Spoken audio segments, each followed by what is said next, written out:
Coaching में 16 साल से कम उम्र के बच्चों का एडमिशन नहीं होगा। आदेश नहीं माने तो 1 लाख का जुर्माना। गाइडलाइन जारी। कोचिंग सेंटर यदि आदेश नहीं माने तो 1 लाख रुपए तक का जुर्माना लगाया जाना चाहिए और उनका रजिस्ट्रेशन रद्द कर दिया जाना चाहिए।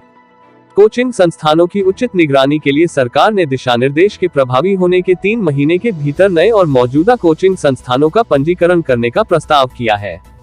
शिक्षा मंत्रालय द्वारा घोषित नए दिशानिर्देश के मुताबिक कोचिंग सेंटर 16 साल से कम उम्र के विद्यार्थियों को अपने यहां दाखिल नहीं कर सकेंगे और अच्छे नंबर या रैंक दिलाने की गारंटी जैसे भ्रामक वादे भी नहीं कर सकेंगे। कोचिंग संस्थानों को विनियमित करने के लिए दिशानिर्देश एक कानूनी ढांचे की आवश्यकता को पूरा करने और बेतरतीब तरीके से निजी कोचिंग संस्थानों की बढ़ोतरी को रोकने के लिए है। मंत्रालय ने ये दिशानिर्देश विद्यार्थियों की आत्महत्या के बढ़ते मामलों, आग की घटनाओं, कोचिंग संस्थानों में सुविधाओं की कमी के साथ साथ उनके द्वारा अपनाई जाने वाली शिक्षण पद्धतियों के बारे में सरकार को मिली शिकायतों के बाद तैयार किए हैं। दिशानिर्देश में कहा गया, कोई भी कोचिंग संस्थान स्नातक से कम योग्यता वाले शिक्षकों को नियुक्त नहीं करेगा। कोचिंग संस्थान विद्यार्थियों के नामांकन के लिए माता पिता को भ्रामक वादे या रैंक या अच्छे अंक की गारंटी नहीं दे सकते।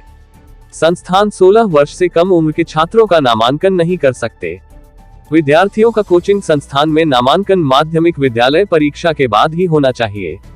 गाइडलाइन के मुताबिक कोचिंग संस्थान कोचिंग की गुणवत्ता या उसमें दी जाने वाली सुविधाओं या ऐसे कोचिंग संस्थान या उनके संस्थान में पढ़े छात्र द्वारा प्राप्त परिणाम के बारे में प्रत्यक्ष या अप्रत्यक्ष रूप से किसी भी दावे को लेकर कोई भ्रामक विज्ञापन प्रकाशित नहीं कर सकते हैं या प्रकाशित नहीं करवा सकते हैं या प्रकाशन में भाग नहीं ले सकते हैं।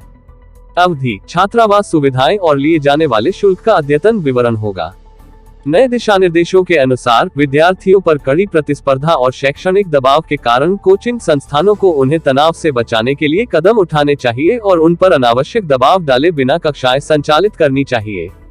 दिशानिर्देश में कहा गया, कोचिंग संस्थानों को संकट और तनावपूर्ण स्थितियों में छात्रों को निरंतर सहायता प्रदान करने के लिए तत्काल हस्तक्षेप के लिए एक तंत्र स्थापित करना चाहिए।